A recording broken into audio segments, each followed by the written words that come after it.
ओम श्री सतनाम साखी जय श्री कृष्ण। परम श्रद्धेय सद्गुरु स्वामी शांति प्रकाश जी महाराज के सत्संग प्रवचनों का संकलन। सत्संग वर्खा भाग 1 प्रवचन 9 पार्ट 4। सेवा के विषय में परम पूज्य सद्गुरु स्वामी शांति प्रकाश जी महाराज ने जल देवता द्वारा सारे विश्व की सेवा का प्रसंग सुनाया। देखो जल भगवान, कितने लोग उसकी पूजा अर्चना करते हैं। सारी दुनिया उसकी पूजा करती है। ऐसा कोई भी देश नहीं होगा जहाँ नदी, तालाबों एवं सरोवरों की पूजा नहीं होती हो। उसकी सभी जगह सुरक्षा की जाती है। सारी मानव जाति में कोई भी ऐसा नहीं होगा जो उसकी सेवा ना करता हो। सारे जीव इसकी सेवा करते हैं अपने अपने तरीके से। और तो और देवता लोग भी जल भगवान की सेवा करते हैं। और सिंध में तो संत, भक्त, गुणीजन पंजड़ा श्लोक बनाकर नदी पर जाकर भजन कीर्तन करते थे।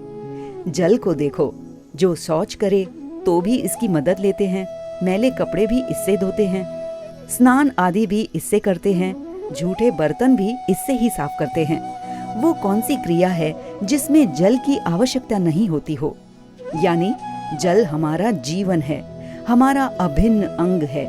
तो फिर उस जल भगवान ने हमें कभी ऐसे कहा है कि आप लोग मुझे एक और तो देवता मानते हो, पांव छूते हो, फिर झूठे बर्तन भी मेरे से साफ करते हो?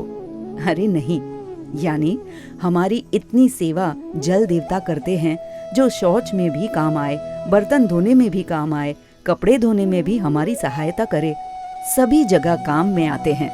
इतना होने पर भी वो एक तीर्थ है। भाई, सेवा करने से किसी भी व्यक्ति का दर्जा कम नहीं होता, परंतु और अधिक ऊंचा हो जाता है। हमें ये भ्रांति है कि झाड़ू मैं क्यों लगाऊं, शायद लोग क्या कहेंगे।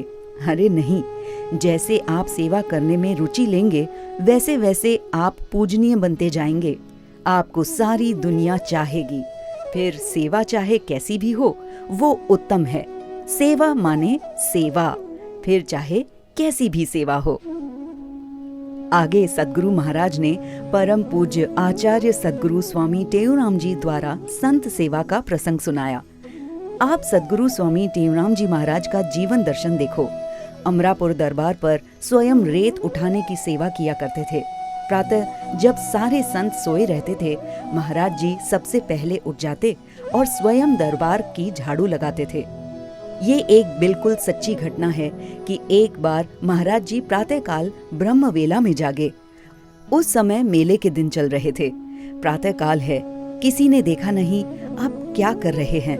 जो साधु संत दूर दूर से मेले में आए हुए थे, उन साधुओं की जूतियों को एक कपड़े से साफ करके पुनः उसे यथास्थान रख देते। थोड़ी देर बाद जब सभी संत अपनी कुटिया से बाहर आए तो क्या देखें कि जूते एकदम साफ हैं। तभी पूछने लगे, भाई ऐसी सेवा कौन करके गया है? आश्चर्य करने लगे। उस जमाने में वहाँ एक चौकीदार था। उसने शायद स्वामी जी को सेवा करते हुए देख लिया था। उसने जाकर बताया, महाराज ये सेवा आपकी और कोई नहीं करके गया। ये सद्गुरु स्वामी टेऊराम जी महाराज का काम है, जिन्होंने सवेरे सवेरे आप सभी संतों के जूते को साफ करके रखा है। जब ऐसा सुना तो सारे संत इकट्ठे होकर स्वामी जी के पास आए और चरणों में गिरकर कहने लगे, हे स्वामी टेऊराम जी महाराज, आज आपने जो सेवा का उदाहरण प्रस्तुत किया है वो अत्यंत दुर्लभ है। आज आपने हमें एक पाठ दिया है कि यदि हम भी सच्चे संत हैं तो आज आपसे ये शिक्षा लेते हैं कि चाहे हमारी कैसी भी परिस्थिति आए, लेकिन हम भी सदैव सेवा में तत्पर रहेंगे। रोगी की सेवा करना, वृद्धों की सेवा करना, जो निराश्रित हैं उनकी सेवा करना, ये भी एक प्रकार की उत्तम में उत्तम सेवाएं हैं। बोलो सद्गुरुदेव भगवान की जय।